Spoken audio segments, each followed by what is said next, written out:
नमामि बुद्धं गुणसागरं तं सत्ता सदा होन्तु सुखी अवेरा कायो जिगुच्छो सकलो दुगन्धो गच्छन्ति सर्वे मरणमश्च।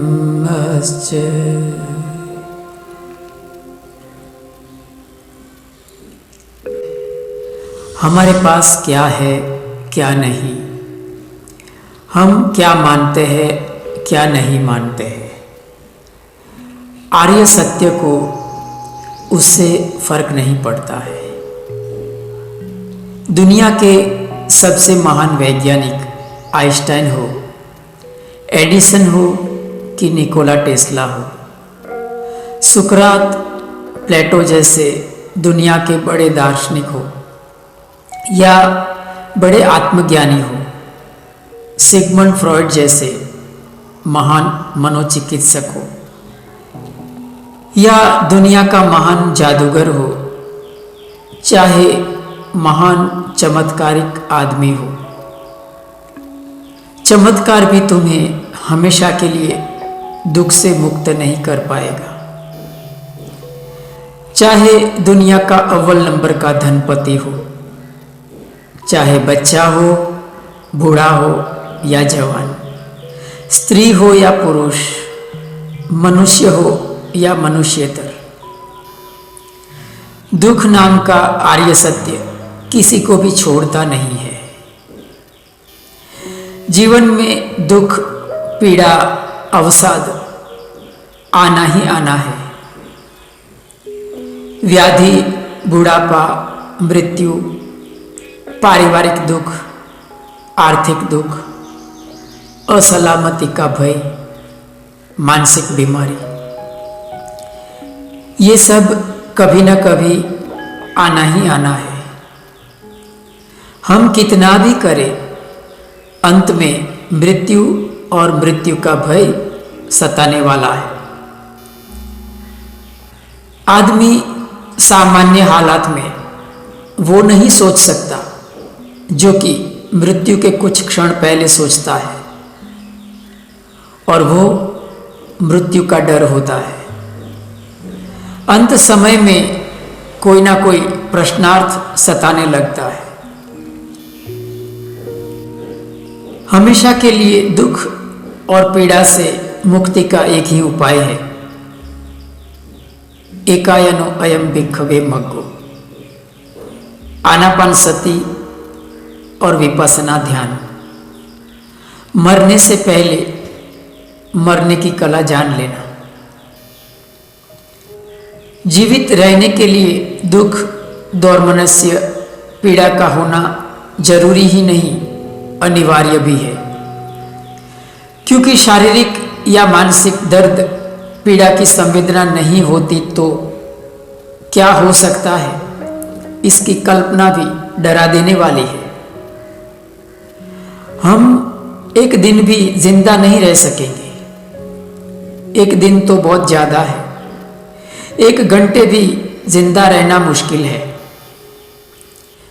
आदमी खुद को ही काटने लगेगा, खुद को ही खाने लगेगा, खुद को ही जलाएगा, खुद के ही अंगों को तोड़ेगा, मरोड़ेगा। सिर्फ खुद के लिए ही नहीं, परिवार, समाज और देश के लिए भी एक खतरा बन जाएगा। क्योंकि जिसमें सुख दुख की संवेदना ही नहीं है, वो कुछ भी कर सकता है। आदमी एक ज़ॉम्बी बन जाएगा, जिंदा लाश। रही मानसिक दर्द और पीड़ा की बात। मानसिक दर्द, पीड़ा, दर्द का मूल भूतकाल, भविष्यकाल से जुड़ा है। भूत भविष्य की चिंता ही हमारे वर्तमान को अच्छा बनाती है। बौद्धिक विकास का मुख्य कारण ही मानसिक पीड़ा और दर्द है। मानसिक पीड़ा आदमी को नए नए रास्ते खोजने पर मजबूर कर देती है। चिंता हमें मेहनत करने पर मजबूर बनाती है। और हैरत की बात यह है कि फिर भी हम शारीरिक मानसिक दुख से मुक्त होना चाहते हैं। क्यों? क्योंकि हम सिर्फ सुखद संवेदना को चाहते हैं, दुखद संवेदना नहीं, और यह कभी होने वाला नहीं है। हमें सुख के लिए प्रयास करना पड़ता है, जबकि दुख हम पर जबरदस्ती थोपा जाता है। हम सुख का उत्पादन करते हैं तो उसके साथ साथ दुख भी आड़ पैदाश के रूप में निकल आता है। दुख और पीड़ा क्या है, यह जानने समझने के लिए जीव विज्ञान ने अनेक थियरी बताई है। एनेस्थेसियोलॉजी पेन किलर जैसी दवाएं इजाद की है, लेकिन विज्ञान अभी तक समझ नहीं पा रहा है कि आखिर एनेस्थेसिया काम कैसे करता है, क्योंकि विज्ञान दुख और पीड़ा का मूलभूत कारण समझ नहीं पाता है। दुख, दर्द, पीड़ा की संवेदना से बचने का प्रयास करते करते हम बने हैं और विकसित हुए हैं, उत्क्रांतित हुए हैं। गर्मी की दुखद संवेदना नहीं होती तो एयर कंडीशन की खोज नहीं होती थी। उसी तरह अणु अर्थात एक पुद्गल को भी अज्ञात का भय, मरने का भय नहीं सताया होता तो वो एकत्रित होकर अमीबा नहीं बनाता था। उसी तरह अमीबा को अज्ञात के भय ने, मरने के भय ने नहीं सताया होता तो आज कोई भी जीव का अस्तित्व नहीं होता था। डॉक्टर, वकील, पायलट, ये सब दुख और पीड़ा की मुक्ति के लिए ही डॉक्टर, वकील, पायलट बने हुए हैं। दुख और पीड़ा की मुक्ति के उपाय खोजते खोजते आदमी बहुरूपिया बन जाता है, खुद की सही सही पहचान ही गंवा देता है। आदमी यह भूल जाता है कि ये सब उपाय उसने दुख मुक्ति के लिए आजमाए थे। यहां से बुद्ध के धम्म की महत्ता सिद्ध होती है। इसीलिए तथागत बुद्ध ने 4 आर्य सत्य के अज्ञान को ही अविद्या कहा है। धम्मचक्र प्रवर्तन सूत्र में जन्म, व्याधि, बुढ़ापा, मृत्यु को दुख कहा है। प्रिय का वियोग होना और अप्रिय का संयोग होना दुख कहा है। हमारी इच्छा के अनुसार नहीं होना दुख है। संक्षिप्त में कहा जाए तो नाम रूप से बना यह शरीर ही दुख का कारण है। जाति पि दुखा, जरा पि दुखा, व्याधि पि दुखा, मरणम पि दुखा, अपिये ही संपयोगो दुखो, पिये ही विपयोगो दुखो, यम पीछम न लभति तमपि दुखम, संखितेन पंच उपादान खंदा दुख। तथागत बुद्ध ने दुख निवारण के उपाय के रूप में कारण को नष्ट करने की बात कही है। कारण को दुख समुदय और निवारण को दुख निरोध कहा है। दुख निरोध के लिए जो मार्ग बताया उसे दुख निरोध गामिनी पटिपदा कहा है। बीमारी है तो बीमारी का कारण भी है। बीमारी का कारण है तो बीमारी की दवाई भी है। बीमारी की दवाई है तो दवाई बनाने की विधि भी है। बुखार आने पर हम डॉक्टर के पास जाते हैं। डॉक्टर हमें सीधा दवाई नहीं दे देता, वो पहले कारण जानने की कोशिश करता है। वो पूछता है कहाँ गए थे, क्या खाना खाया था, क्या पिया था, रात को बराबर नींद आई थी या नहीं। डॉक्टर कारण को जानने की कोशिश करता है, कारण को दूर करने की दवाई देता है।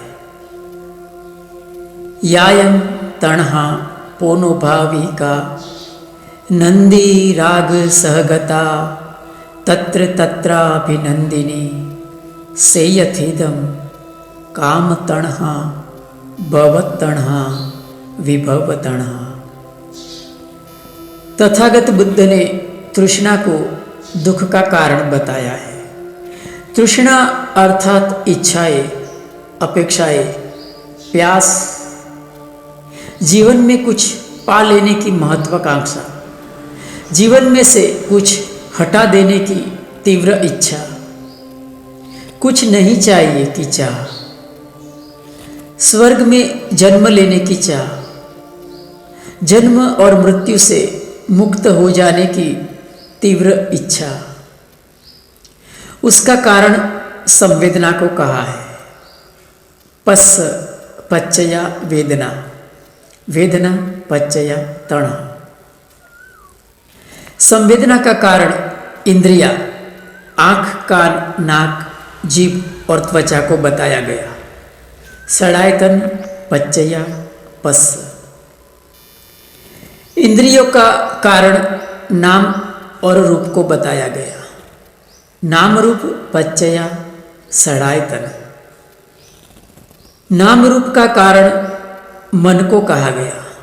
विज्ञान पच्चया नाम रूप। मन का कारण संस्कार को बताया। संखार पच्चया विज्ञान। संस्कारों का कारण अविद्या बताया गया। अविद्या पच्चया संखारा। इस तरह भगवान बुद्ध ने अविद्या और संस्कार को दुख का कारण बताया है, क्योंकि दुख का मुख्य कारण संस्कार और अविद्या है। संस्कार और अविद्या क्या है? दुख, पीड़ा की संवेदना किसको और क्यों हो रही है? यह सवाल बड़ा ही जटिल और पेचीदा है। इसका जवाब आत्मा, भगवान, पुनर्जन्म इत्यादि जैसी तमाम मान्यताओं का छेद उड़ा देता है। दुख की संवेदना का मूल कारण संस्कार और अविद्या के क्षेत्र में आगे बढ़ने से पहले अज्ञात के भय को समझते हैं। नाम सुनते ही आप कुछ अलग ही सोचने लगेंगे, जिससे इस विषय का कोई ताल्लुकात नहीं है। चले जा रहे हैं और डर सताने लगता है कि पीछे से कोई हमला कर देगा तो, भूचाल आ गया और मैं जमीन में धंस गया तो, मेरे पर बिल्डिंग गिर गई तो, पंखा गिर गया तो। मेरा ऐसे कोई भी भय से ताल्लुकात नहीं है, मतलब नहीं है। यह तो एक मानसिक बीमारी मात्र है। तो क्या है अज्ञात का भय? हमारी तमाम बाह्य एवं आंतरिक प्रगति, उत्क्रांति, विकास सब अज्ञात के भय के कारण ही संभव हुआ है। अज्ञात का भय अर्थात मृत्यु का भय। मृत्यु के बाद मेरा क्या होगा? कहाँ चला जाऊंगा? मेरे शरीर को जला देंगे, गाड़ देंगे, फिर क्या होगा? इसे असलामती का भय या परिवर्तन का भय भी कह सकते हैं। जब भी कुछ नया करने की बात आती है तो हम अज्ञात का भय महसूस करते हैं। आदमी शगुन अपशगुन देखने लगता है। कभी भी बीमार पड़ सकता हूँ, अकस्मात हो सकता है, जीवन पर कुछ न कुछ आपत्ति आ सकती है, ऐसा सोचकर आदमी पहले ही सलामती का प्रबंध कर लेता है। जीवन बीमा निकाल लेता है, मेडिक्लेम करवा रखता है। यह अज्ञात के भय के कारण ही हमारे शरीर में 5 इंद्रियां बनी है। अज्ञात के भय के कारण ही हम आज इतने विकसित हुए हैं। मनुष्य समेत तमाम जीव टिके रहने के लिए संघर्ष करता है, जिसको डार्विन ने स्ट्रगल फॉर सर्वाइवल कहा। हम हमेशा बने रहना चाहते हैं। हमारे अस्तित्व पर सवाल उठता है तो अज्ञात का भय जन्म लेता है। हमारे अस्तित्व को बनाए रखने के लिए हम संघर्ष करते हैं। हमारे जीवन संघर्ष के पीछे का कारण अज्ञात का भय ही है। ध्यान से देखेंगे तो पता चलेगा, मनुष्य समेत सब जीव संघर्ष कर रहे हैं। कोई सुख प्राप्ति के लिए संघर्ष कर रहा है, कोई ज़्यादा सुख प्राप्ति के लिए संघर्ष कर रहा है, कोई दुख से छुटकारा पाने के लिए संघर्ष कर रहा है, तो कोई मात्र जिंदा रहने के लिए संघर्ष कर रहा है। यहाँ ज़्यादा ताकतवर अपने से कम ताकतवर को दबा रहा है, ताकतवर कमज़ोर को दबा रहा है, कमज़ोर अपने से ज़्यादा कमज़ोर को दबा रहा है। यहाँ सब एक दूसरे से ताकतवर बनना चाहते हैं ताकि कोई उसे दबा ना सके, उसके अस्तित्व को मिटा ना सके। यह संघर्ष तमाम जीव कर रहे हैं। पेड़ पौधे, पशु पक्षी, जीव जंतु, अणु, अमीबा, सब यहाँ ताकतवर बनना चाहते हैं ताकि टिके रह सके। ताकतवर बनने के लिए अपनी संख्या बढ़ा रहे हैं, एक दूसरे से जुड़ रहे हैं, सांकली बना रहे हैं, समाज बना रहे हैं, गांव बना रहे हैं, देश बना रहे हैं। ताकतवर बनने के लिए अपनी तादाद बढ़ा रहे हैं ताकि सामना कर सके, अस्तित्व को बनाए रख सके। पूरे संसार में यही चल रहा है। बबूल के पेड़ अपनी संख्या बढ़ा रहे हैं, आम के पेड़ अपनी संख्या बढ़ा रहा है, नीम का पेड़ अपनी संख्या बढ़ा रहा है। आदमी, पशु पक्षी, जीव जंतु सब, कोई भी बाकात नहीं है, सब अपना अपना समाज बना रहे हैं। पाली साहित्य में मनुष्य और अणु दोनों के लिए पुद्गल शब्द इस्तेमाल किया गया है। एक अणु यानी पुद्गल किस तरह से बरतता है? अज्ञात के भय के कारण एक दूसरे के साथ जोड़ता है, एकत्रित होता है, सांकली बनाता है, समाज बनाता है, संगठित होता है, देश बनाता है। जिसे हम शरीर कहते हैं, काया कहते हैं, वह भी एक देश है, एक स्मार्ट सिटी है। माता के उदर में जिस तरह से शिशु का सृजन होता है, उसी तरह से आम के पेड़ पर आम के फल का सृजन होता है, और उसी तरह से वीराने में गांव का सृजन होता है। नाड़ के माध्यम से शिशु माता से जुड़ा है, डाली के माध्यम से आम का फल आम के पेड़ से जुड़ा है, रोड के माध्यम से गांव शहर से जुड़ा है। जैसे वीराने में गांव का सृजन होता है, जैसे आम के पेड़ पर आम के फल का सृजन होता है, वैसे ही माता के उदर में शिशु का सृजन होता है, और वैसे ही शून्य में से पदार्थ का सृजन होता है। हमारी काया, आम का फल और गांव, ये सब अणुओं का संगठन है, अणुओं का समाज है। अणु से अणु जुड़ रहा है, मिल रहा है, एकत्रित हो रहे हैं, सांकली बना रहे हैं, समाज बना रहे हैं, संगठित हो रहे हैं। इसीलिए ही माता के उदर में शिशु बड़ा होता है, क्योंकि उसकी काया में अणु एक दूसरे से जुड़ रहे हैं, संगठित हो रहे हैं। इसीलिए ही आम के पेड़ पर आम का फल बड़ा होता है, क्योंकि आम के फल में अणु एकत्रित हो रहे हैं, संगठित हो रहे हैं।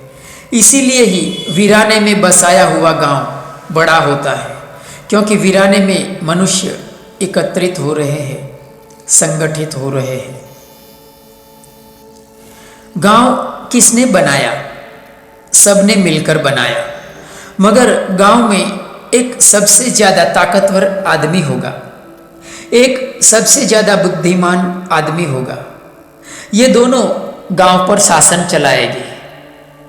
ये दोनों जाएंगे तो दूसरे दो आएंगे, वे दो जाएंगे तो तीसरे दो आएंगे। यह सिलसिला तब तक चलता रहेगा जब तक गांव रहेगा। यही प्रक्रिया आम के फल में भी हो रही है। यही प्रक्रिया माता के उदर में पल रहे शिशु में भी हो रही है। लेकिन मानवी का स्थान अणुओं ने ले लिया है, छोटे छोटे कणों ने ले लिया है। जैसे मानवी मिलकर गांव बना रहे हैं, वैसे ही छोटे छोटे कण मिलकर आम के पेड़ पर आम का फल बना रहे हैं। वैसे ही माता के उदर में शिशु बन रहा है। जैसे गांव पर सबसे ज़्यादा ताकतवर और सबसे ज़्यादा बुद्धिमान मानवी शासन करता है, वैसे ही आम के पेड़ पर बन रहे आम के फल में और माता के उदर में बन रहे शिशु में सबसे ज़्यादा ताकतवर और सबसे ज़्यादा बुद्धिमान पुद्गल शासन चला रहे हैं। जैसे गांव में एक ताकतवर और बुद्धिमान मानवी के जाने के बाद दूसरे दो आ जाते हैं, दूसरे के बाद तीसरे दो आते हैं, तीसरे के बाद चौथे, सिलसिला चलता ही रहता है, चलता ही रहता है। वैसे ही आम के पेड़ पर आम के फल में, वैसे ही माता के उदर में पल रहे शिशु में घट रहा है। बुद्धिमान और ताकतवर पुद्गल बदलता रहता है, बदलता रहता है। इतना समझने के बाद अब मूल विषय पर आते हैं। गांव पर हमला होगा तो दुख और पीड़ा किसको महसूस होगी? पूरे गांव को, बराबर। दुख और पीड़ा क्यों महसूस होगी? क्योंकि मेहनत करके गांव बनाया, की हुई तनतोड़ मेहनत के कारण उसके प्रति मोहब्बत हो गई। अब गांव पर खतरा आता है तो आसक्ति के कारण दुख और पीड़ा महसूस होती है, जिसका कोई भी वजूद नहीं है। गांव का सृजन करने की कोई जरूरत ही नहीं थी, गांव बनाने की कोई जरूरत ही नहीं थी। अज्ञानता के कारण गांव बनाया। अब जो बनाया है उसका बिगड़ना तय है। गांव को बनाने की तुम्हारी मेहनत मोहब्बत में बदल गई है। अब बिगड़ने पर दुख और पीड़ा महसूस होना तय है। किसको हो रहा है दुख और पीड़ा का अनुभव? किसी को भी नहीं हो रहा है। यह बात समझने के लिए गांव से अलग हो जाना पड़ेगा। गांव से सारा नाता तोड़कर चले जाना पड़ेगा। न गांव तुम्हारा था, न तुम्हारा है, न गांव तुम्हारा रहेगा। लेकिन पहले अविद्या, अज्ञानता के कारण अज्ञात का भय जन्मा। अज्ञात के भय के कारण गांव बनाया। तुम्हारी मेहनत मोहब्बत बन गई। गांव ने तुम्हें आसरा दिया। अब उससे बेवफाई नहीं कर सकोगे। इस तरह दुख पीड़ा का आना तय है। दुख और पीड़ा से मुक्त होने के लिए गांव से सारा नाता तोड़ दो। गांव से बिल्कुल अलग हो जाओ। गांव छोड़कर चले जाओ। गांव के साथ बेवफा बन जाओ। ज्ञानी के लिए वफादारी का कोई मूल्य नहीं होता। देखकर जानोगे कि खतरा गांव के ऊपर था, तुम्हारे ऊपर नहीं। दुख और पीड़ा गांव को हो रही थी, तुम्हें नहीं। शरीर पर चोट लगने से दुख और पीड़ा कौन महसूस करता है? कैसे महसूस करता है? पूरे शरीर को दुख और पीड़ा का एहसास होता है, बराबर है। बहुत कड़ी मेहनत करके माता के उदर में अणुओं ने अर्थात पुद्गलों ने एकत्रित होकर एक दूसरे से संगठन बनाकर शरीर का निर्माण किया है। अब यह शरीर एक स्मार्ट सिटी की तरह काम करने लगा। अब जो बनाया है उसका बिगड़ना तय है। लेकिन माता के उदर में शरीर बनाने के लिए की गई तुम्हारी तनतोड़ मेहनत मोहब्बत में बदल गई है, शरीर के ऊपर गहरी आसक्ति में बदल गई है। शरीर को स्वयं और स्वयं का मानने लगे। यही वजह है दुख और पीड़ा की संवेदना का। दुख और पीड़ा की संवेदना किसको हो रही है? दुख और पीड़ा की संवेदना से कैसे मुक्त हुआ जाए? दुख और पीड़ा की संवेदना किसी को भी नहीं होती है। यह एक भ्रमणा है। न शरीर तुम्हारा था, न तुम्हारा है, न तुम्हारा रहेगा। लेकिन पहले अविद्या अज्ञानता के कारण अज्ञात का भय जन्मा। अज्ञात के भय के कारण माता के उदर में शरीर बनाया। तुम्हारी मेहनत मोहब्बत बन गई। शरीर ने तुम्हें आसरा दिया, अब उससे बेवफाई नहीं कर सकोगी। इस तरह दुख और पीड़ा का आना तय है। दुख और पीड़ा से मुक्ति के लिए शरीर से अलग होना पड़ेगा। मन को दुख और पीड़ा के स्थान से हटाकर शरीर के किसी एक कोने में एकाग्र कर दीजिए। थोड़ी देर आपको दुख और पीड़ा महसूस नहीं होगी। इसे डिस्ट्रैक्शन ऑफ माइंड कह सकते हैं। विपस्सना की शिविर में यह स्पष्ट अनुभव होता है। शरीर में घूमते घूमते जैसे पीड़ा के स्थान से मन डाइवर्ट होता है कि तुरंत पीड़ा की संवेदना बंद हो जाती है।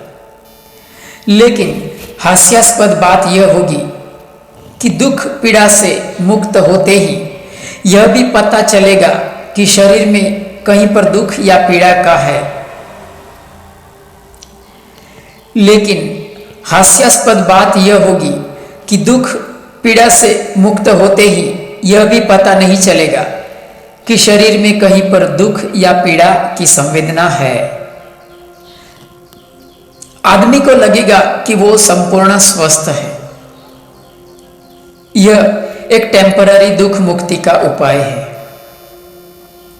सिर्फ माता के उदर में शरीर बनाने की मेहनत की होती तो ठीक था। लेकिन अभी भी हम सब शरीर बनाने की मेहनत कर रहे हैं। शरीर को सजा रहे हैं, संवार रहे हैं। शरीर को बनाने, सजाने, संवारने की आदत हो गई है हम सबको।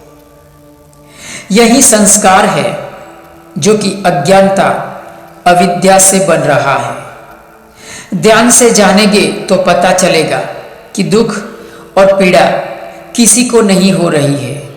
यह सिर्फ अविद्या के कारण पैदा हुआ संस्कार है। मैं और मेरेपन के कारण पैदा हुई एक भ्रमणा मात्र है।